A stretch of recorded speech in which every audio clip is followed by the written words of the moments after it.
नमः ओं विष्णुपादाय कृष्णपृष्ठाय भूतले श्रीमते भक्तिवेदांत स्वामिन्निति नामिने।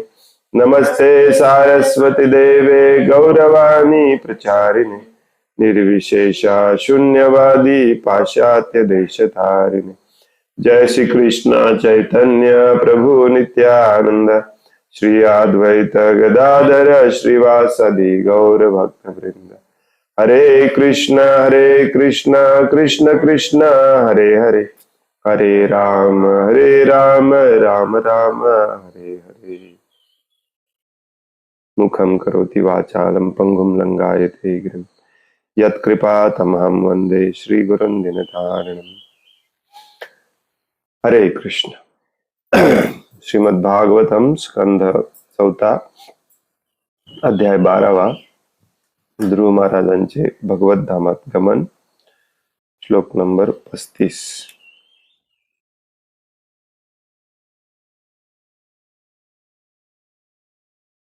त्रिलोकीं देवयानेन सोऽतिव्रजमुनीनपि परस्ताद्यध्रुवगतिर् विष्णो परं थाभ्यगात्।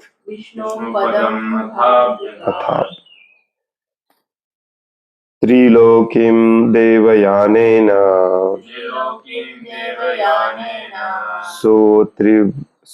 सोऽतिव्रजमुनीनपि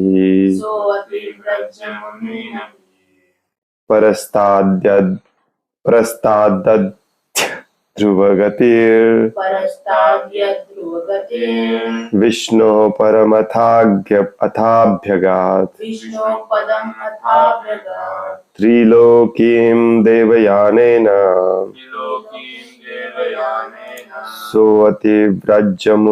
सोऽतिव्रजमुनीनपि परस्ताद्ध्रुवगतिर् विष्णोः परमथाभ्यगात्।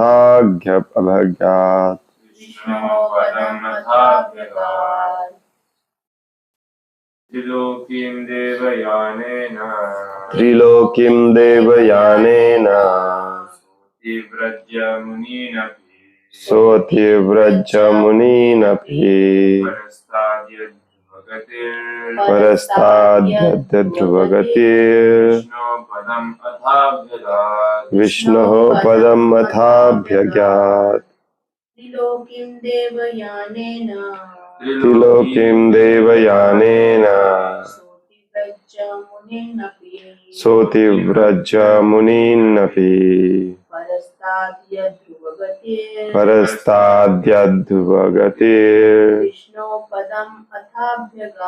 विष्णोः पदम् अथाभ्यगात्। त्रिलोकीं तीन ही लोकी देवयानेन दिव्य विमानाने सह ध्रुव महाराज अतिव्रज पार करून मुनीन श्रेष्ठ मुनी अपि अगदी परस्ताद पलीकडे यत जी ध्रुवगती ही शाश्वत जीवन प्राप्त केलेल्या ध्रुव महाराजांनी विष्णु भगवान विष्णूंच्या पदम स्थान किंवा धाम अथ नंतर अभ्यगात प्राप्त केले। भाषांतर आहे, अशा प्रकारे ध्रुव महाराजांनी सप्तर्षी म्हणून ओळखल्या जाणाऱ्या श्रेष्ठ ऋषींचे 7 ग्रहलोक पार केले। त्या प्रदेशापलीकडे त्यांनी जेथे भगवान विष्णू निवास करतात त्या लोकी शाश्वत जीवनाची दिव्य स्थिती प्राप्त केली.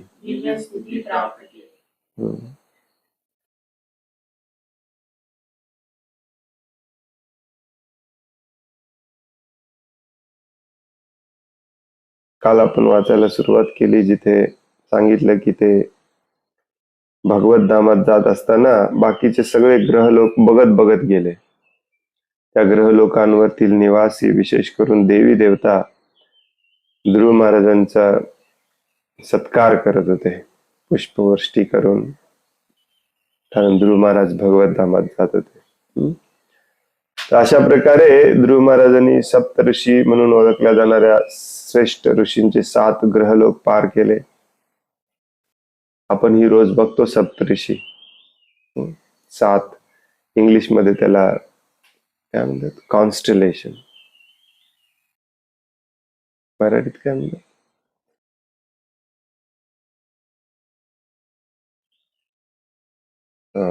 या ग्रहांच्या रचनेला काय म्हणतात?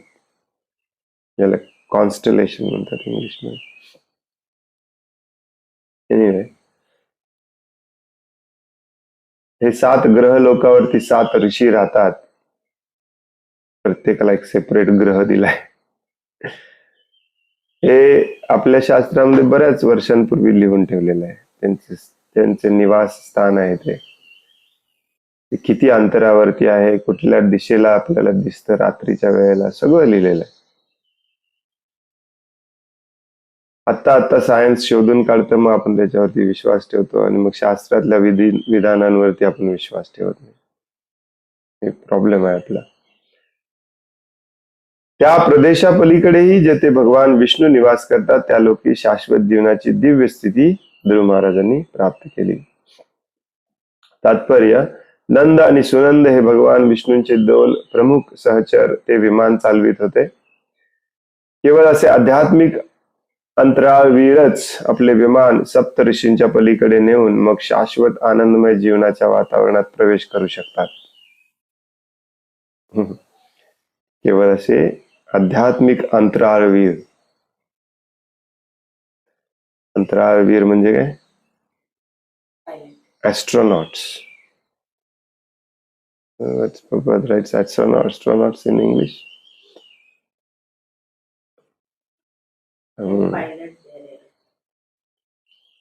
प्रभुपाद नंद आणि सुनंद दोघांना म्हणतात हे ॲस्ट्रोनॉट्स आहेत.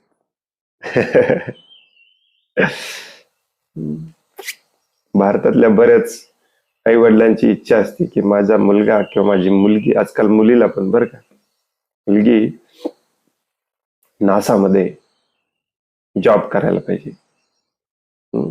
बऱ्याच परीक्षा देतात, तपस्या करतात. नासामध्ये जॉब मिळाला पाहिजे, नासामध्ये जॉब मिळाला पाहिजे. ॲस्ट्रॉनॉट बनवायचं आहे माझ्या मुलाला, ॲस्ट्रॉनॉट बनवायचंय माझ्या मुलीला.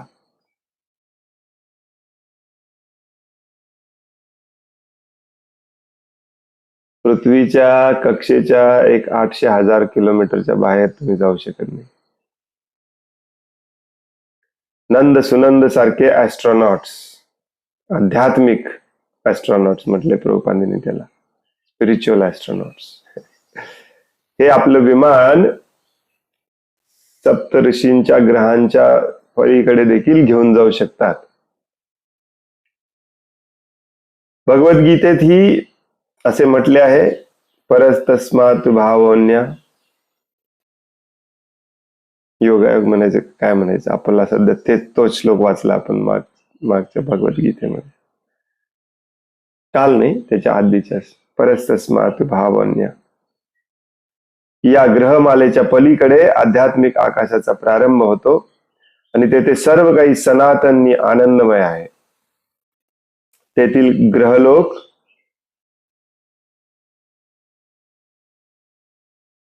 तेथील ग्रह विष्णू लोक अथवा वैकुंठ लोक म्हणून ओळखले जातात. एकमेव त्या ठिकाणीच मनुष्याला सनातन आनंदमय आणि ज्ञानमय जीवन लाभू शकते.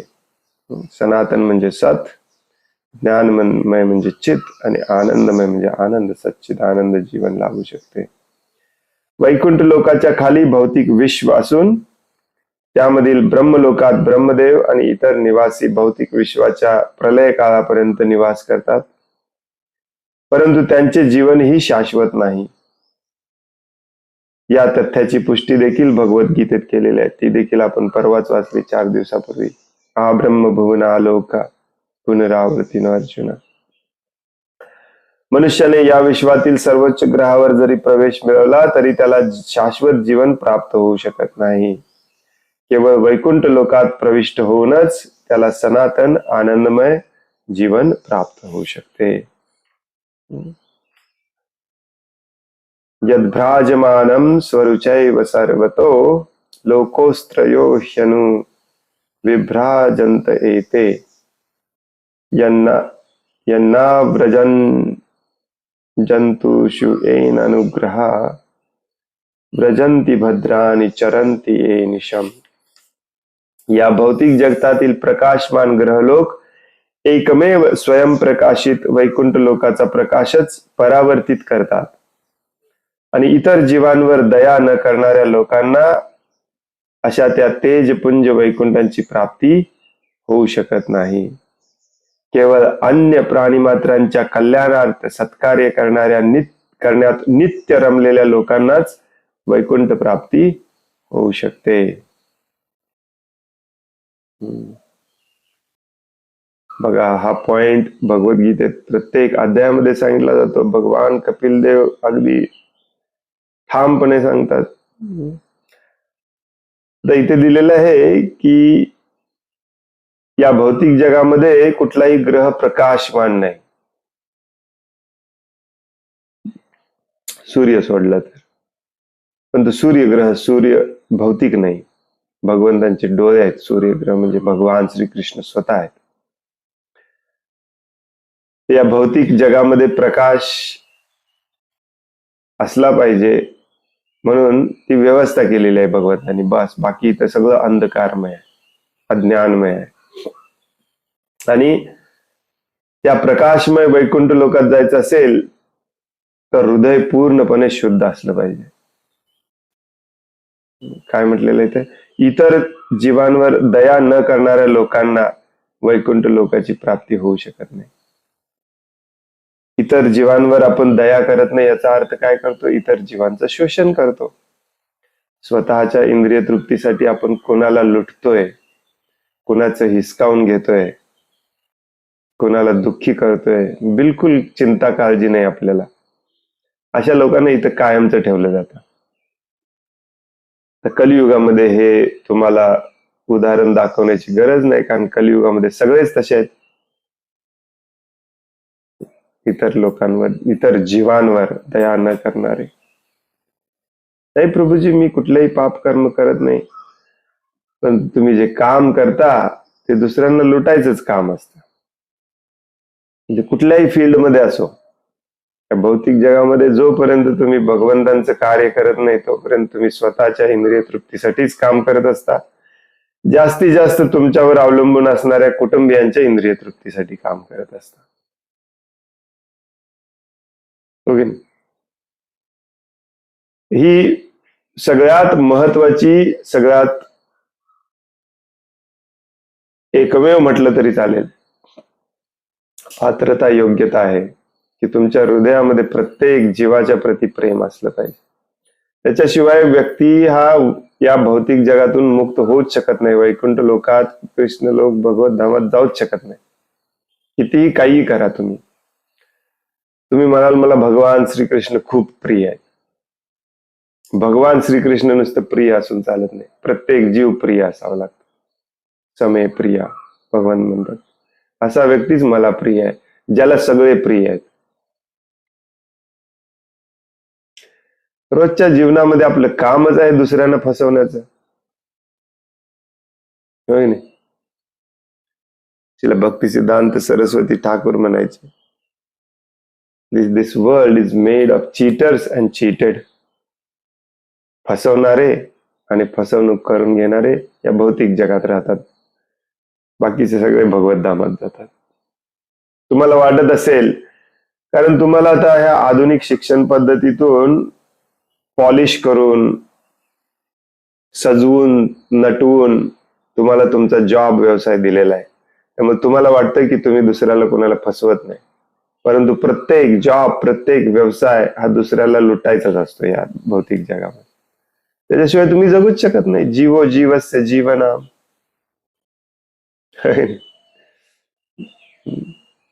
इंडस्ट्री दुसऱ्याचं शोषण केल्याशिवाय चालू शकत नाही. इंडस्ट्रीचं शिक्षण आपण लहान मुलांना देतो. MBA, मॅनेजमेंट कसं करायचं, म्हणजेच दुसऱ्यांना फसवायचं कसं.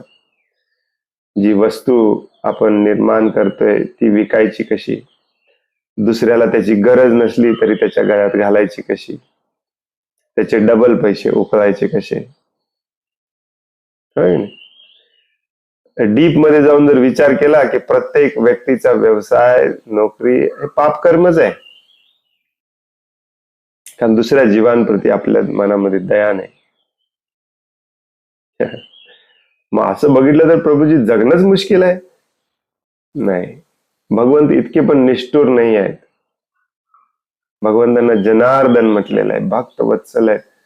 तुमच्या खाण्यापिण्याची, राहण्याची व्यवस्था केलेली आहे, परंतु तुम्हाला भगवान व्हायचं आहे.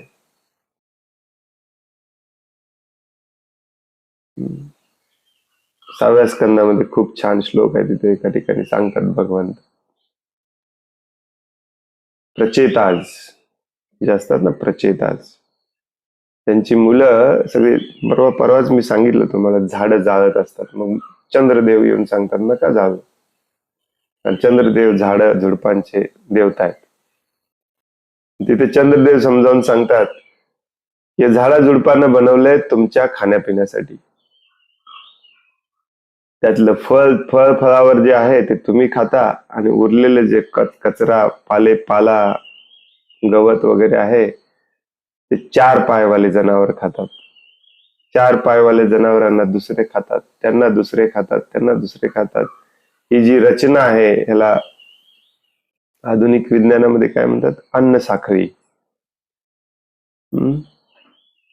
ही भगवंतांनी निर्माण केलेली आहे, भागवतम मध्ये दिलेलं आहे. तुम्हाला वाटते की तुम्हालाच शिकवलं जीवशास्त्र मध्ये 5वीच्या. भागवतम मध्ये सगळं दिलेलं आहे. आणि परफेक्टली दिलेलं आहे. प्रेमावर आधारित ह्याचा उपयोग कसा करायचा हे फक्त माणसाला समजू शकतं, बाकी कुठल्या जीवाला समजू शकत नाही. मग त्याचा कसा उपयोग करायचा हे देखील भागवतम मध्ये दिलेलं आहे. परंतु ज्या शाळेमध्ये तुम्हाला सायन्स मध्ये ही अन्न साखळी शिकवली जाते, तिथे मात्र तुम्हाला पापी कसं बनवायचं, शोषक कसं बनवायचं हे शिकवलं जातं. ही अन्न साखळी तोडून तुम्ही अन्न साखळीत माणूस कुठे आहे? माणूस कुठेही बसतो. पालेभाज्या पण खातो, कडधान्य पण खातो, फळावर पण खातो, झाडं तोडून घर बांधतो, त्याच्यावर अवलंबून असणाऱ्या 2 पायाच्या 4 पायाच्या प्राण्यांना मारून खातो. माणूस कुठे आहे अन्न साखळीमध्ये? अन्न साखळीत माणूस दाखवला नाही. बघा तुम्ही जीवशास्त्राचं पुस्तक उघडून बघा. कारण माणसाला वाटतं मी देव आहे, भगवान आहे, मी अन्न साखळी कुठे पण तोडू शकतो आणि कशी पण तोडू शकतो.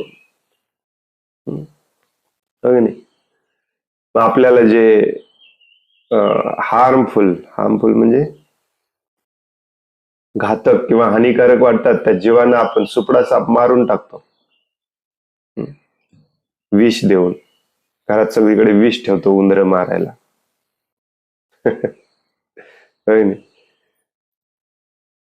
साप आली, काय आले, अख्खं जंगलच्या जंगल जाळून टाकतो. अरे काय चाललंय? दुसऱ्या जीवांना त्रास देणे एवढंच माणसाला माहिती आहे. बाकी दुसरा जीव कुठलाही तुम्हाला त्रास देत नाही. तो त्याचं धर्माचं पालन करत असतो. उंदराला बनवलेच भगवंतांनी त्याच्यासाठी. जसं तो सृजन सांगत होता, आपण विचारत होतो की इकडे मातीचं किंवा लाकडाचं घर केलं तर त्याला वाळवी लागते, त्याच्यावर उपाय काय आहे? बघा, आम्ही भक्त लोक, दळभद्री, दुसऱ्याचं शोषण करणारे. आणि तो 26 वर्षाचा मुलगा म्हणतो कशाला मारायचं त्या वाळवीला? भगवंतांनी निर्माण केलंय वाळवीला. वाळवीचं काम आहे, जे कठीणातले कठीण गोष्टी आहेत त्याचं विघटन कोण करणार? पाला पाचोळा याचं विघटन 4-5 दिवसामध्ये, महिन्याभरामध्ये, वर्षभरामध्ये लाकूड पण विघटन होऊन जातं. परंतु घराला जर तुम्ही जे सागवानाची वगैरे लाकडं वापरता ती कायमची नाही टिकणार असतात. त्याचं पण विघटन व्हायला लागतं, ते घर पण पडायला लागतं, नवीन घर बांधायला लागतं. हा सृष्टीचा नियम आहे. ते कोण करणार? वाळवी करते. माणूस विचार करायला लागला, ह्याला आता औषध कसलं मारायचं, याला जीवे कसं मारायचं या वाळवीला. भक्त विचार करायला लागलाय, माणूस नाही, भक्त विचार करायला लागलाय. सांगायचा माझा मुद्दा एवढा आहे की आपल्याला आपण जे आजकाल कामं करतो ती सगळी पॉलिश करून, सजवून, नटवून थटवून आपल्याला देण्यात आलेले आहेत आणि सांगितलेलं आलेलं आहे की तुमच्या हातून काही चुकीचं घडत नाही. परंतु प्रत्येक व्यक्ती हा ग्रॉस अति भयानक पाप कर्म करत आहे. जो कोणी शेती करत नाही, एक दाणा पेरून त्याचे 100 दाणे येतात आणि ते दाणे खाऊन आपल्या स्वतःचं कुटुंबाचं भरण पोषण करत नाही, तो पाप कर्म करत असतो. मग तुम्ही कितीही तुम्हाला ह्या आधुनिक समाजाने आणि आधुनिक नीतिमत्तेद्वारे तुम्हाला कितीही पटवून दिलेला असू दे की तुमचा व्यवसाय, तुमचा जॉब हा खूप चांगला आहे, नो, होऊच शकत नाही.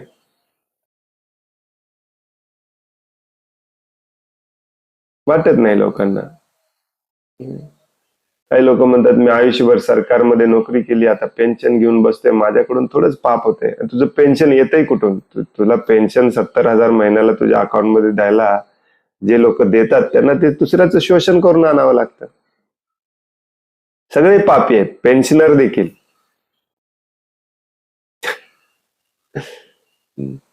इन्शुरन्स एजंट सगळ्यात मोठे पापी. तुमच्यापैकी कुणी असाल तर माफ करा. बघा 50 वर्षापूर्वी यातली काही भानगड नव्हती. ना पेन्शन होता, ना इन्शुरन्स होता. लोक जमिनीवर आधारित जीवन जगायचे. घर बांधायला जमीन, औषधाला जमीन, खायला प्यायला जमीन. भागवतम तेच सांगतं, सर्व काम दुगामही. आपल्याला त्याच्यावर विश्वास नाही. ज्याला या गोष्टीवर विश्वास नाही की जमीन मला सगळं देऊ शकते, अन्न, वस्त्र, निवारा, औषध देखील, तो पाप कर्म करत असतो. भागवतम स्पष्ट मध्ये सांगतात. व्हॉट इज दॅट श्लोक? कामम ववर्ष पर्जन्य सर्व काम दुगामही शुशुचुत ब्रजान गावान समथिंग. श्रीमद भागवतमच्या 10व्या पहिल्या स्कंदाच्या 10व्या अध्यायामध्ये हा श्लोक आहे. खूप आतमध्ये पण नाही. शुकदेव गोस्वामी समजावून सांगत असतात की युधिष्ठिर महाराजांच्या काळात अशी परिस्थिती होती, कोणीही पापी नव्हता, कारण सगळे भूमातेवर अवलंबून होते, गोमातेवर अवलंबून होते. एकाच श्लोकामध्ये आहेत भूमाता पण गोमाता पण, त्याच श्लोकामध्ये.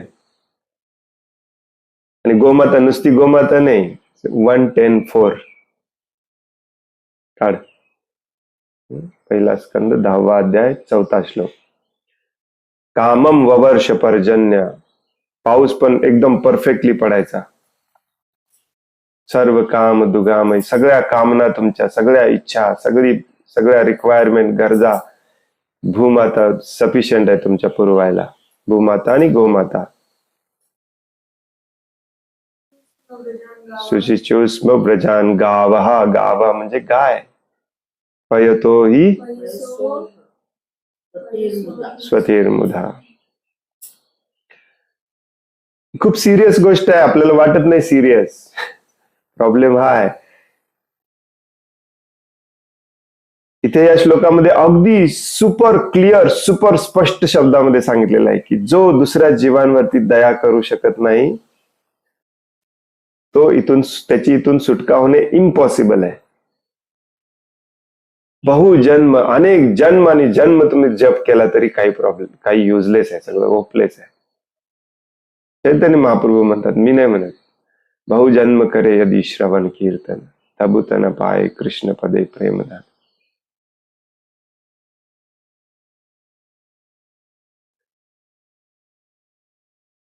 हो की नाही. काल काल एका प्रभूजींनी फोन केला होता, सांगत होते आमच्या गावामध्ये आमच्याच घरामध्ये सत्संग चालतो,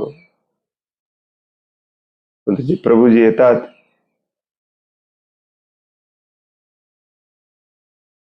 महाभयानक कृत्य करतात. ना भागवतमचं श्रवण आहे, ना भागवतमचं वाचन आहे, प्रभुपादांचा लवलेश नाही.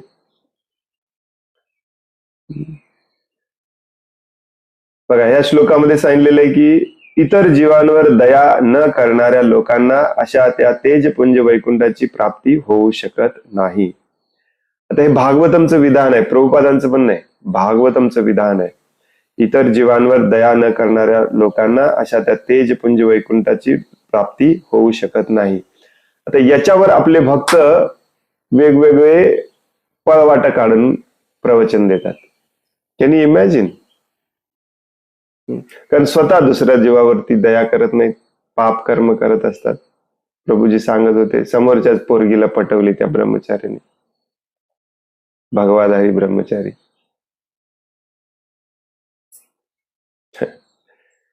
इंद्रियांच्या आहारी आपण इतके महाभयानक गेलेलो आहोत की आपण ज्या आचार्यांचे अनुयायी आहोत त्या आचार्यांनी काय लिहून ठेवलंय हे वाचायला आणि हे श्रवण करायला देखील आपल्याकडे वेळ नाही, इच्छा नाही. त्याचं आचरण नंतर करा, ऍटलिस्ट वाचा तरी प्रत्येक सेंटरमध्ये, मंदिरमध्ये.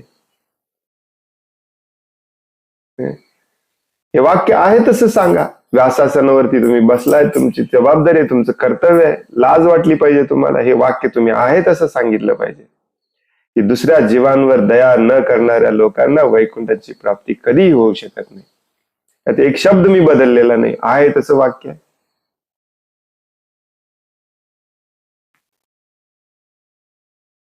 कसं काय तिथे बसून तुम्हाला सांगावं असं वाटतंय की परंतु चालतंय, थोडंसं असं केलं तरी चालतंय, थोडंसं तसं केलं तरी चालतंय. शेवटी माणूस आहोत आपण. अरे माणूस आहे तर तुझी तर जास्त जबाबदारी आहे. पोपट, पक्षी, वृक्ष, लता, वेली बिलकुल दुसऱ्याच्या धर्मामध्ये ढवळाढवळ करत नाही. जो त्यांचा धर्म आहे तेच करतात. एक माणूस असा प्राणी आहे जो प्रत्येक प्राण्यासारखं वागावं असं वाटतं त्याला. वाघाला मारून खातो, सापाला मारून खातो, झाडांना तोडून तिथे घर बांधतो, इंडस्ट्री करतो. सगळे माणूस एकमेवच करत असतो. हम्म.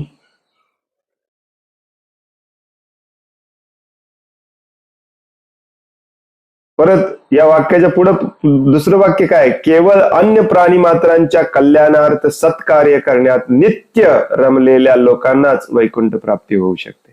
अजून मी तात्पर्य वाचायला सुरू केलेलं नाही बरं का. तुमच्याकडे भागवतम असेल तर तुम्हाला कळालं असेल. हे अजून भाषांतर म्हणजे श्लोकच आहे हा, अजून मी बोलतोय. अन्य प्राणी मात्रांच्या कल्याणार्थ सत्कार्य करण्यात नित्य रमलेल्या म्हणजे कायमचा. थोडं थोडं इथं दान दिलं, तिथं दान दिलं, हे तुमचं सत्कार्य नाही. कायम 24 तास बिलकुल तुमच्या मनामध्ये एक क्षण देखील दुसऱ्या जीवांप्रती द्वेष, घृणा, हिंसा, स्वार्थ, लोभ आला नसला पाहिजे. मगच तुम्ही वैकुंठात जाण्यासाठी पात्र होता. आणि हे सगळं भरलंय हृदयामध्ये आणि तिथे हृदयामधून काढण्याची प्रक्रिया आहे नामस्मरण करण्याची या कलियुगामध्ये. परंतु लोकांना, विशेष करून भारतातल्या लोकांना असं वाटतं की नामस्मरण केलं की कसंही वागलं तरी चालते. प्रभुपाद सांगतात सगळ्यात मोठा अपराध आहे तो नामस्मरण करत करत पाप कर्म करणे. सगळ्यात मोठा अपराध आहे. नाम नो बला देयस्य ही पाप बुद्धी.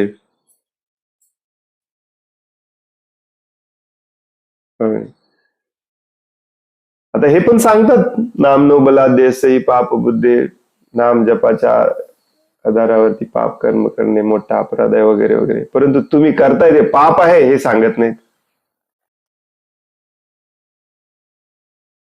प्रभुपाद एकटे सांगून गेले. प्रभुपादानंतर कोणाची हिंमत होत नाही सांगायची. शेती आणि शेतीवर आधारित तुम्ही जर जीवन जगत नसाल तर जो कोणी जे काही काम करतो ते पापच आहे. साधं सुद्धा पाप नाही, महाभयानक पाप आहे.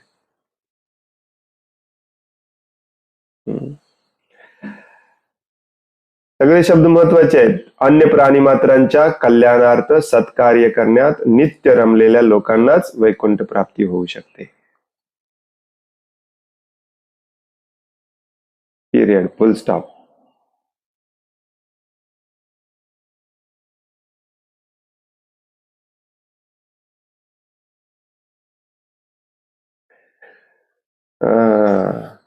तात्पर्य आहे मोठा, वाचूया आपण. सहज माझं लक्ष गेलं. याचा पुढचा श्लोक पण सेम आहे.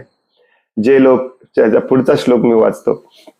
जे लोक शांतीपूर्ण, समदृष्टी असलेले, म्हणजे सगळ्या जीवांप्रती समान प्रेम असलेले, शुद्ध तथा पवित्र आणि इतर सर्व प्राणी मात्रांना आनंद प्रदान करण्याची कला जाणणारे आहेत. ऐकताय का? व्यवस्थित ऐका. आणि इतर सर्व प्राणी मात्रांना आनंद प्रदान करण्याची कला तुमच्यामध्ये असली पाहिजे. ते केवळ भगवत भक्तांशी मैत्री करतात. एकमेव तेच स्वतःच्या निजधामी अर्थात भगवत धामात जाण्याचे पूर्णत्व सहजपणे प्राप्त करू शकतात. किती सोपं आहे तसं समजायला, परंतु माणूस इतका स्वार्थी आहे ना, त्याला समजतच नाही लवकर. त्यात काय न समजण्यासारखं आहे सांगा? इतर सर्व प्राणी मात्रांना आनंद प्रदान करण्याची कला जाणणार, म्हणजे दुसऱ्या जीवाला आनंद देण्याचा तुमच्यामध्ये स्वभाव असला पाहिजे, कला असली पाहिजे. याचाच अर्थ काय? समोरच्या जीवाला त्रास होईल असं तुमच्याकडून काही वागणं झालं नसलं पाहिजे. पूर्वीच्या काळामध्ये थोडं जरी तसं झालं तरी 10 वेळा जाऊन माफी मागायची, प्रायश्चित्त करायची. आता जाणून बुजून समोरच्याला त्रास देतो आपण. समोरच्या माणसानं तर देतोच, बाकीच्या जीवानं तर महाभयानक त्रास देतो आपण. सगळ्या जीवांना म्हटलेलं आहे बरं का, फक्त माणसाला नाही. हे जोपर्यंत करणार नाही आपल्याला, तोपर्यंत आपण बे करत राहणार. नवीन सेंटर उघडणार, यात्रा करणार, हेच चालू आहे आपल्या. मंदिर बांधा, यात्रा करा.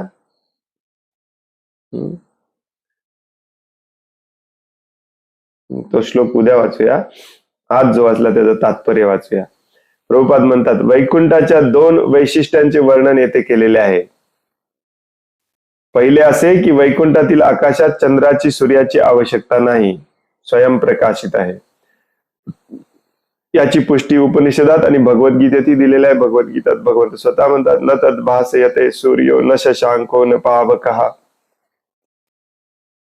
आध्यात्मिक विश्वातील वैकुंठ लोक स्वयंप्रकाशित आहेत आणि म्हणून तेथे सूर्य, चंद्र अथवा विद्युत शक्तीची मुळीच आवश्यकता नाही. वस्तुस्थिती तर अशी आहे की वैकुंठ लोकांचा प्रकाशच भौतिक विश्वात परावर्तित होतो. याच परावर्तनामुळे भौतिक ब्रह्मांडातील सर्व सूर्य प्रकाशमान होतात.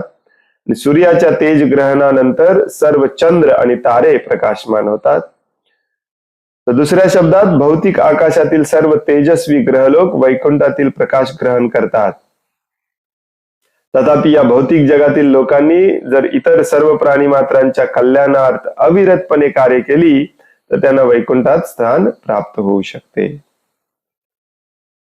प्रभुपाद थोडस सायन्स पण सांगतात. वैकुंठामधलं प्रकाश कुठून येतं?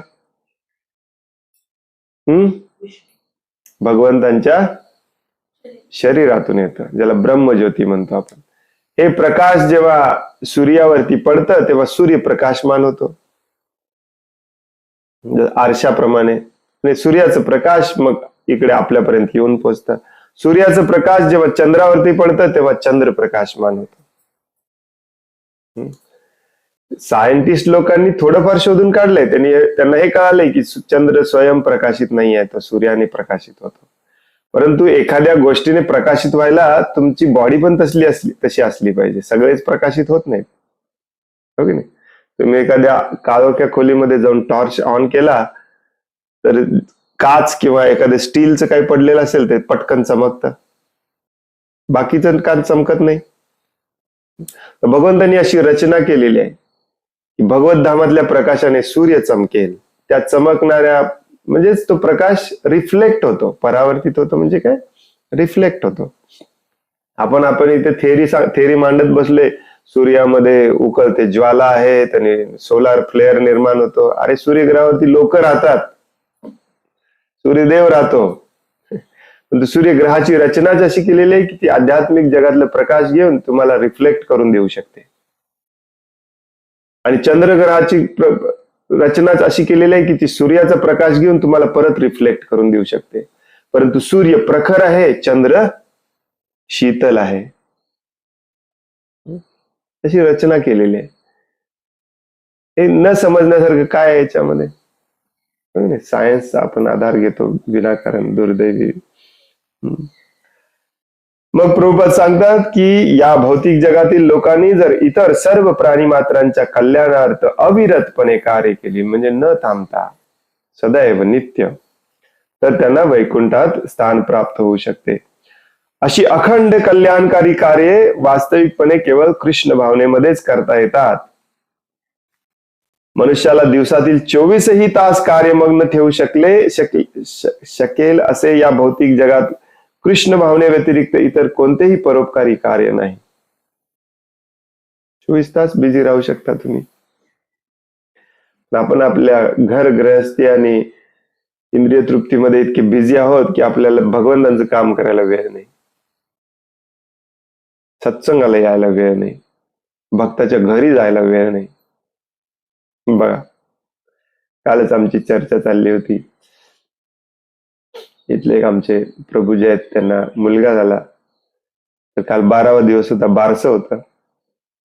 मग त्यांनी भक्तीच्या नियमांचं पालन करून सगळ्या भक्तांना बोलवलं. बघा, सत्संगाचा अर्थ नसतो की जाऊन टाळ कुठून यायचं. सत्संगाचा अर्थ असतो भक्ता भक्तांमध्ये प्रेमाचे संबंध निर्माण. भक्ता भक्तामध्ये प्रेमाचे संबंध नाही निर्माण झाले तर सगळ्या जीव मात्रांवरती प्रेम कसं करणार आहे तुम्ही? बरेचसे भक्त आले नाहीत तिथे, तर मी समजावून सांगत होतो की शास्त्रामध्ये ज्याला कनिष्ठ अधिकारी म्हटलंय त्याला भगवंत खूप आवडतात. लगेच असा चेहरा प्रसन्न होतो. भगवंतांचा विषय काढला, भगवंत दाखवलं, भगवंतांचा फोटो दाखवला, भगवंतांचा मूर्ती बघितली, विग्रह बघितलं, मंदिराला जायचंय, यात्रेला जायचंय, सगळ्यात इंटरेस्ट आहे. भक्तांसोबत चला प्रेम करूया, काहीतरी काम करूया, नाही.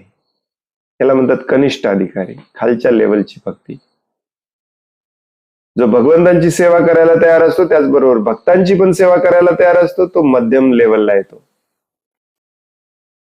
जो भक्तांची पण सेवा करतो, भगवंतांची पण सेवा करतो, त्याबरोबर अभक्तांची पण सेवा करतो, सगळ्या जीव मात्रांची, तो बेस्ट उत्तम लेवलचा भक्त असतो. हे सगळ्या शास्त्रामध्ये लिहिलेलं आहे, कनिष्ठ, मध्यम, उत्तम. मग त्या लेवलला जायचं असेल तर मनातले सगळे जे तुमचे तिडे आहेत, मनातले तुमचे जे प्रेज्युडिस्ड ओपिनियन आहे, ते सगळे सोडावे लागतात. मला असं केलं होतं, मला तसं केलं होतं, मला तिथे जायचं नाही, मला हे करायचं नाही, मला ते करायचं नाही. ओके नाही. भगवंतांचं प्रभुपाद इथे लिहितात, भगवंतांचं काम 24 तास आहे. 5 मिनिट तुम्हाला बसायला वेळ मिळणार नाही, इतकी काम आहेत भगवंतांची. गुरुवारी संध्याकाळी 7-7:30 नंतर यायचं, थोडंफार इकडे तिकडे मदत करायची, भजन कीर्तन करायचं, झोपत प्रवचन ऐकायचं, प्रसाद खायचा आणि घरी जायचं. एवढंच भगवंतांचं काम नाहीये. सर्व प्राणी मात्रांवर दया करणे, प्रेम करणे हे भगवंतांचं काम. किती वेळ लागेल याच्यामध्ये विचार करा. कृष्ण भावना भवित मनुष्य अखिल दुःखग्रस्त मानवतेस भगवंतांच्या धामात कसे घेऊन जावे याच्या योजना आखण्यात सदैव मग्न असतो. हेच भगवंतांचं काम आहे या भौतिक जगामध्ये. आणि हेच दुसऱ्या जीवावरती दया करणे, परोपकार करणे, हे हॉस्पिटल काढणे, रक्तदान शिबिर, नेत्रदान शिबिर आयोजित करणे, चादरी वाटप करणे, साड्या वाटप करणे, भांडी वाटप करणे, हे परोपकारी कार्य नाही आहे. सगळ्या जीवांना भगवत धामात कसं घेऊन जाता येईल याचं प्लॅनिंग रात्रंदिवस आपण केलं पाहिजे. हे भगवंतांचं काम आहे या भौतिक जगामध्ये. भगवंतांची सेवा करायची म्हणजे बऱ्याच जणांना वाटतं की मंदिरामध्ये जाऊन आरती करायच्या, आरतीला उपस्थित राहायचंय. हे कनिष्ठ अधिकाऱ्याचं काम असतं. सागर प्रभू परवा सांगत होते की मी भागवतम वाचत होतो आणि मी असं वाक्य आलं, प्रभुपाद लिहितात की उत्तम भक्त जो असतो तो मंदिरामध्ये अडकत नाही, तो बाहेर जाऊन भक्तीचा प्रचार करतो. मंदिरामध्ये पूजा अर्चनेमध्ये त्याला इंटरेस्ट नसतो.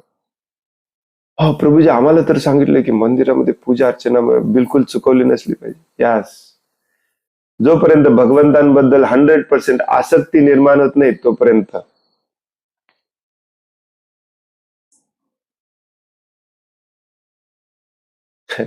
इंटरनेट गेलं. हरे कृष्ण. ऐकू येते का गुगल मीट वरती? हरे कृष्ण. ओके. कृष्ण भावनाभवित मनुष्य अखिल दुःखग्रस्त मानवतेस भगवंतांच्या धामात कसे घेऊन जावे याच्या योजना आखण्यात मग्न असतो. बघा, सगळ्यांना घेऊन जायचंय भगवत धामामध्ये. तुम्हाला वेळ मिळेल का? 5 मिनिट पण बसायला वेळ मिळणार नाही. कामच काम आहे. सर्व पतित जीवांचा उद्धार करून त्यांना भगवंतांच्या धामी नेण्यात जरी त्याला यश मिळाले नाही तरी तो कृष्ण भावनामय असल्याने त्याचा वैकुंठात जाण्याचा मार्ग उघडा होतो. सगळे काही जाणार नाहीत, परंतु कुणी नाही गेलं तरी चालेल, परंतु तुम्ही निदान भगवंतांची सेवा तरी केली, तुम्ही पात्र होता भगवत धामात जाण्यात. तो वैकुंठ लोकात प्रवेश करण्यास व्यक्तिशः योग्यता प्राप्त होतो आणि एखाद्याने जर अशा भक्ताचे अनुगमन केले तर तो देखील वैकुंठात प्रवेश मिळवतो. मत्सरी कार्य करण्यात मग्न असलेले इतर लोक कर्मी म्हणून ओळखले जातात. ज्याला हे आवडत नाही, भगवत धामात स्वतः जायचंय, दुसऱ्यांना नेण्याचं काम करायचंय, ज्याला हे आवडत नाही तो दुसरी कामं करत असतो, त्यालाच मत्सरी म्हटलेलं आहे. त्यालाच कर्मी म्हटलं जातं. कर्मी लोक परस्परांचा द्वेष करण्यात गुरफटलेले असतात. कॉम्पिटिशन, इथे काय आहे? फक्त कंपॅरिझन आणि कॉम्पिटिशन. आमकर महाराज म्हणतात तुलना आणि स्पर्धा, ह्याच्यात बिझी असतो आपण रात्रंदिवस, हो की नाही? केवळ इंद्रिय, इथे भक्त लोक भक्तीमध्ये देखील तुलना आणि स्पर्धाच चालू आहे. आपल्यात आणि कर्मी लोकांमध्ये फरक काय आहे? केवळ इंद्रिय तृप्तीसाठी ते लक्षावधी निष्पाप पशूंची हिंसा करू शकतात. ज्ञानीजन हे कर्मीजनांनी इतके पापी नसतात, पण ते इतरांचा उद्धार करून त्यांना भगवत धामात नेण्याचा प्रयत्न करत नाहीत. स्वतः एकटे कुठेतरी जाऊन योग अभ्यास करत असतात. भगवंताचं काम केलं पाहिजे. ते केवळ स्वतःला मोक्ष प्राप्त व्हावा म्हणून तपश्चर्या करतात. योगीजन ही गूढ योग सामर्थ्य प्राप्त करण्याचा प्रयत्न करून स्वतःचे महत्व वाढवण्यात अथवा स्वतःचीच भरभराट करण्यात गुंतलेले असतात. हो की नाही? मिस्टर जग्गी वासुदेव बुलेट वरती एकदम, काय तो बुलेट चालवतो, काय बोलतो. अरे एका वाक्यात तुम्हाला लक्षात आलं पाहिजे आहे बोगस आहे, त्याची पण प्रशंसा करतात लोक. तुम्हाला तुमच्या इंद्रिय तृप्तीला जसं आवडेल तसं करतो, मग ते तुम्हाला आवडतं. थोडं हे दे का रुमाल.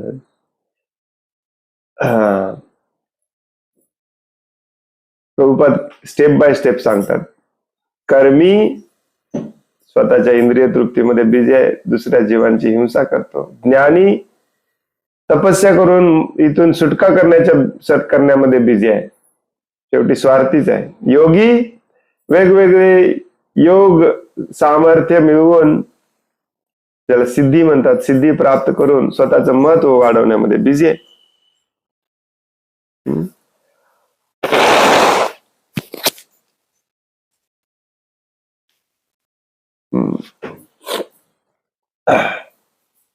तथापि भगवंतांचे सेवक असणारे वैष्णव अर्थात भक्तजन प्रत्यक्ष कार्यक्षेत्रात पुढे येऊन पतित जीवांचा उद्धार करण्यासाठी कृष्ण भावनामय सत्कार्य करतात. या श्लोकामध्ये सांगितलेलं आहे की जो अन्य प्राणी मात्रांच्या कल्याणार्थ सत्कार्य करण्यामध्ये नित्य रमलेला असतो. ते सत्कार्य काय हे पण माहिती असलं पाहिजे, हो की नाही? खूप वाईट अवस्था आहे. शिला प्रभुपादांचे शिष्य, शिला प्रभुपादांच्या अनुयायी हे शिला प्रभुपादांनी 1000 ठिकाणी सांगितलंय सामाजिक कार्य, परोपकारी कार्य करू नका, तेच करतात. हॉस्पिटल बांध, नेत्रदान शिबिर आयोजित कर, ब्लँकेट वाटप कर, हे कर ते कर, गुरु शिष्य परंपरा मोडायचं काम कर. साधूचं काम नाही, साधूचं काम आहे भागवतमचं ज्ञान देणे, लोकांना भक्तीमध्ये आणण्याचा प्रयत्न करणे, त्याला सत्कार्य. केवळ कृष्ण भावनामय व्यक्तीच आध्यात्मिक विश्वात प्रवेश करण्यास पात्र आहेत, हे स्पष्टपणे या श्लोकामध्ये सांगितलेले आहे आणि भगवद्गीतेतही अनुमोदन केलेले आहे.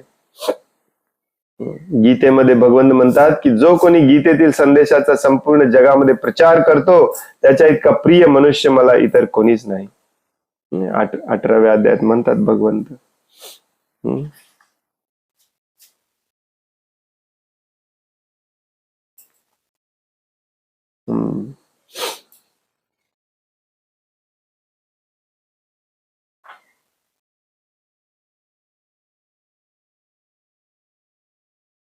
भक्तीचा प्रचार देखील या तत्वावरच केला पाहिजे.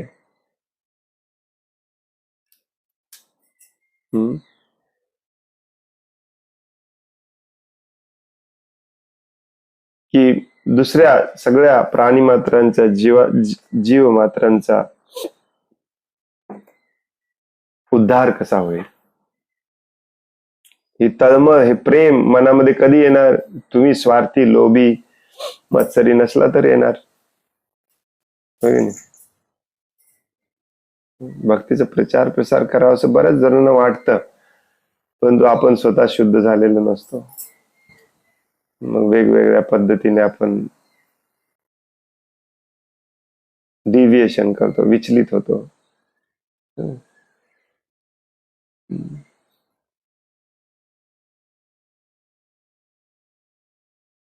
सर्व प्राणी मात्र हे भगवत धामात जावेत ही मनामध्ये दृढ इच्छा असणे, यालाच म्हणतात सगळ्या प्राणी मात्रांवर दया करणे. दुसरी कुठली दया करणार आहे तुम्ही? 1-2 दिवस त्यांना जेवायला घालाल, 1-2 दिवस महाप्रसादाचे डोनेशन द्याल, राजभोगाचं स्पॉन्सर कराल, हॉस्पिटल काढाल, हे कराल ते कराल, परंतु तो जीव जर भगवत धामात जाणार नसेल तर तो इथे कायमचा अडकून राहणार आहे. ही तळमळ मनात असली की सगळा प्रचार व्यवस्थित होतो. मग हरे कृष्ण, हरे कृष्ण. कोणाला काही प्रश्न आहे, काही सांगायचं आहे?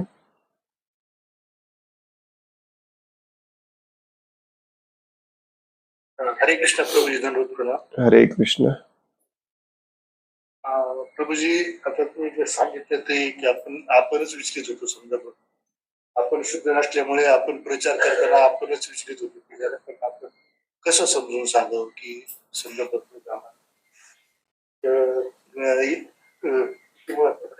हे आपण त्याचे बेनिफिट्स ऑफ भक्ती समजा कसे, भक्तीचे काय फायदे आहेत, म्हणजे अशा लोकांना सांगितल्यानंतर आपण भक्तीमध्ये येऊ शकतो. भक्तीचा काही फायदा नसतो. तो फायद्यासाठी येतो, तो भक्ती करूच शकत नाही. हे लोकांना समजावून सांगितलं पाहिजे.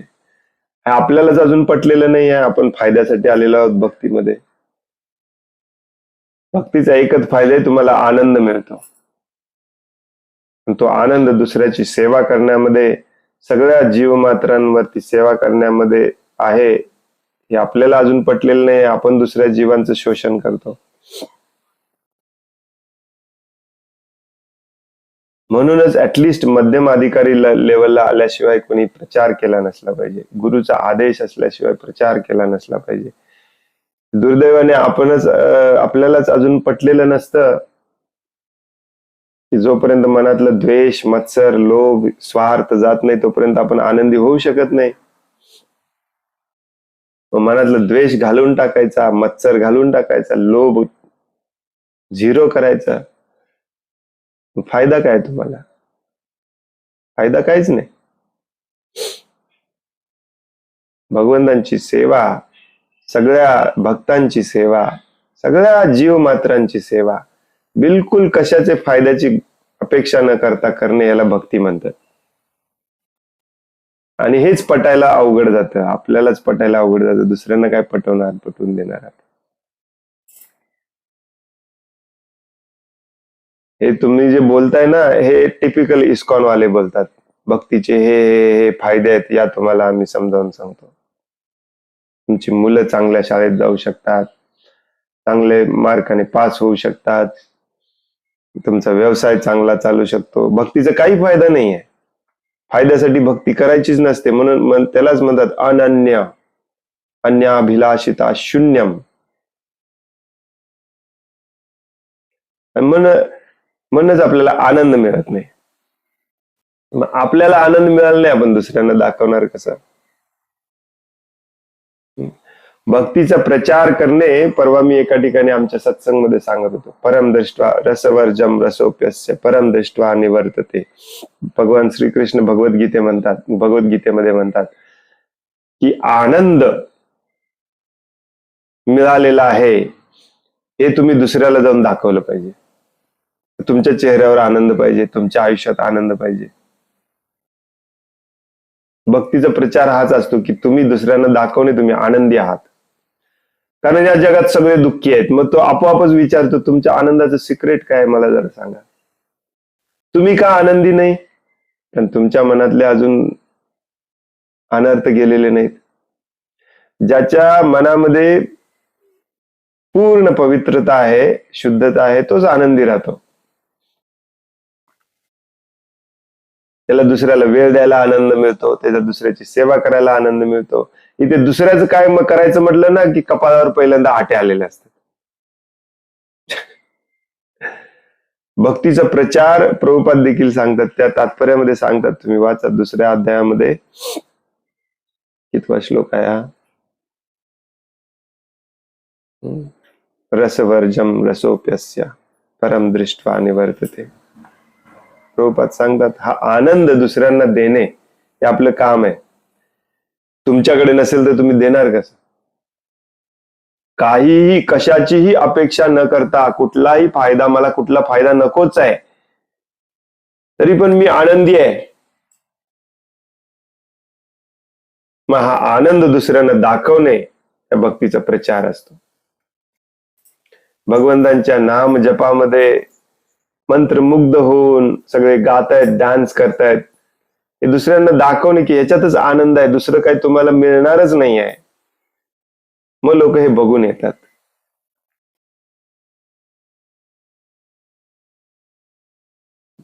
दुसऱ्या जीवांप्रती दया, करुणा, प्रेम हे पहिल्यांदा तुमच्याच हृदयात असलं पाहिजे, मग तुम्ही प्रचार प्रसार करू शकता. ते फायदे वगैरे सांगून येणारे जास्त दिवस टिकत नाहीत. आजकालची नवीन स्टाईल आहे इस्कॉनची, फायदे सांगून आणणे, योगा शिबिर आयोजित करणे, विवेक बिंद्रा, गौर गोपालदास यांची स्टाईल आहे. 10 फायदे, भक्तीचे 10 फायदे सेमिनार आहे. एंट्री फी आहे 251 रुपये. आहे की नाही? असे ऍडव्हर्टाइजमेंट पण करतात. प्रभुपादांनी तशी कधी ऍडव्हर्टाइजमेंट केलेली आहे का बघा. भगवंतांप्रती, भगवंतांच्या सर्व जीवांप्रती प्रेम विकसित करणे. प्रेमचा अर्थच असतो त्याग. सगळं सोडून द्यायचं, तुम्हाला काही फायदा होणार नाही.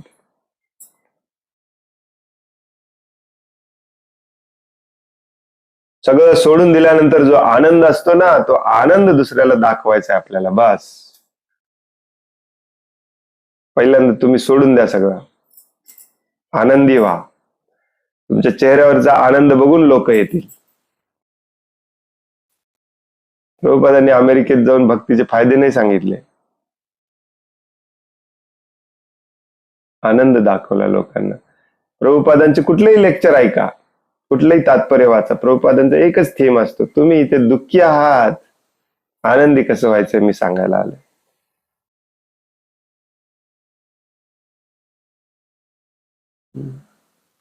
फायदे होतात, नाही असं नाही, ते फायदे सगळे साईड इफेक्ट असतात. तुमचं बीपी नॉर्मल होतो, शुगर व्यवस्थित होतं, मन शांत राहतं, मन विचलित होत नाही. का? कारण मन विचलित व्हायचं कारण असतं स्वार्थ, द्वेष, लोभ.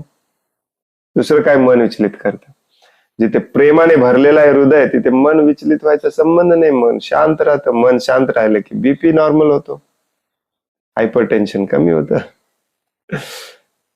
सगळं सगळं सगळं फिक्स होतं. परंतु त्याच्यासाठी त्याग खूप महत्वाचा आहे.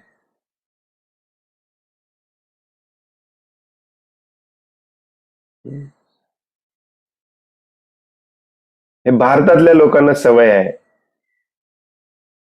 आपल्या ग्रंथांचा, आपल्या आध्यात्मिक प्रवचनांचा दुरुपयोग करून थोडं इकडनं घ्यायचं, थोडं इकडनं घ्यायचं, मिक्स मसाला खिचडी करायची, याला सांगायचं त्याला सांगायचं, त्यातनं पण पद प्रतिष्ठा मिळवायचा प्रयत्न करायचा, स्वतः मध्ये काही बदल करायचं नाही, मात्र प्रचारक मोठा व्हायचंय मला, सगळ्यांनी माझी पाद पूजा केली पाहिजे. अशाने भक्तीचा प्रचार होत नसतो. अशाने तुम्ही हजारो करोडो लोक गोळा कराल, भक्त एकही होणार नाही त्यातला. सगळे करोडो लोक गोळा करण्याच्या मध्ये बिझी आहेत आता सध्या.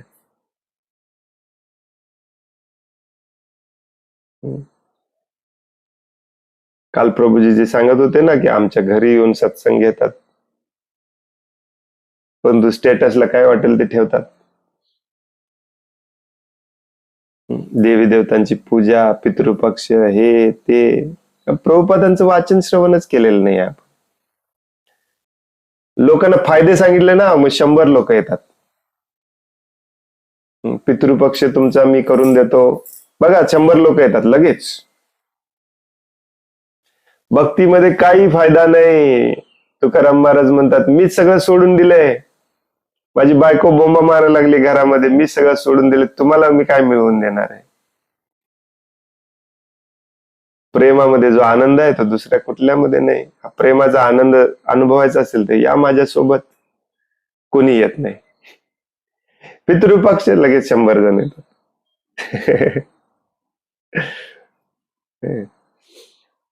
हे मुळात प्रॉब्लेम असा आहे,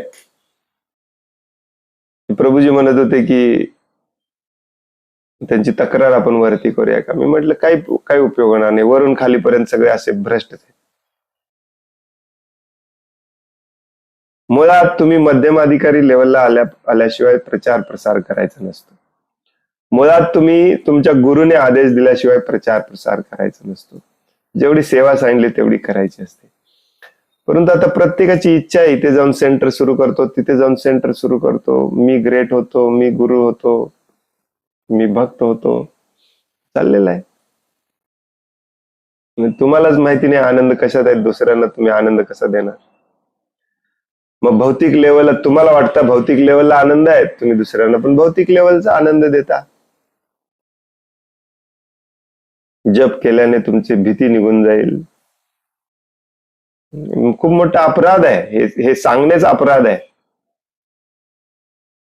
तथार्थवाद हा आपण सगळे करत आहोत हे अपराध. स्वतः शुद्ध झालं पाहिजे. तर मगाशी मी म्हणाल स्वतः शुद्ध झालं पाहिजे, आणि ती शुद्धता प्रभुपाद लिहितात तिथे, प्रत्येक व्यक्ती प्रत्येक जीव भगवत धामात कसं जाईल याची तळमळ असली पाहिजे तुमच्या मनामध्ये. एकच फायदा आहे, दुसरा काही फायदा नाही. त्या तळमळीशिवाय तुम्हालाच तुमची गॅरंटी नाही तुम्ही भगवत धामात जायची. तुम्ही प्रचार प्रसार करायला लागलाय.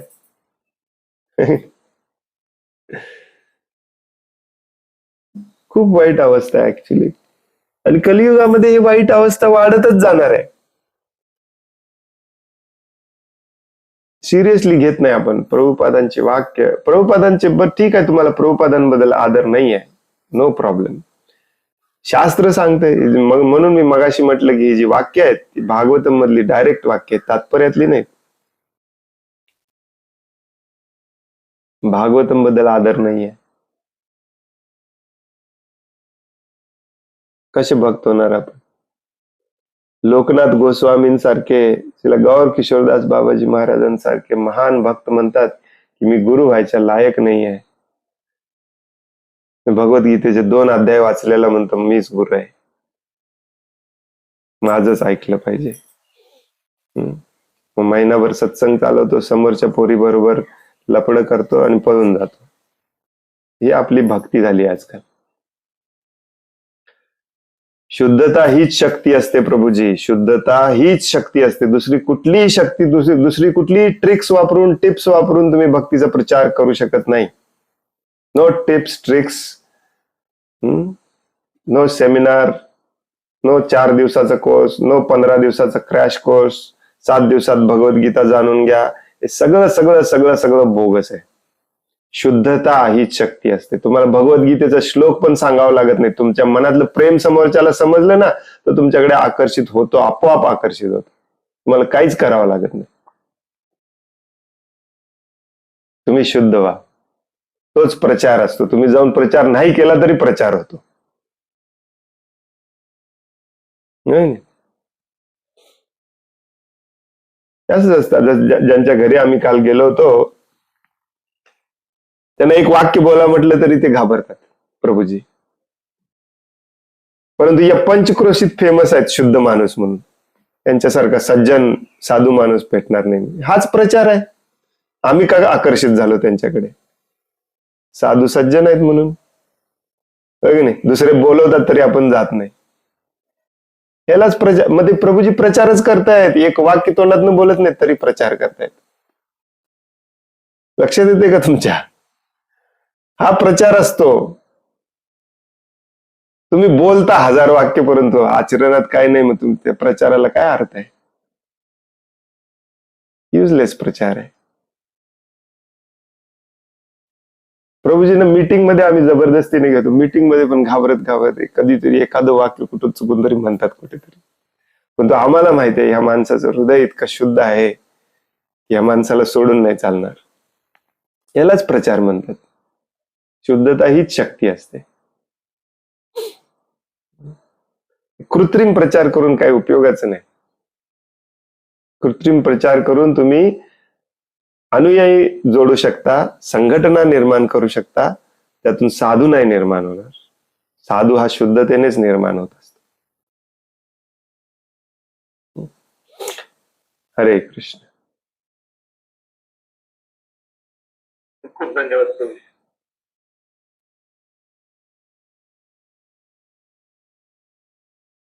हरे कृष्ण.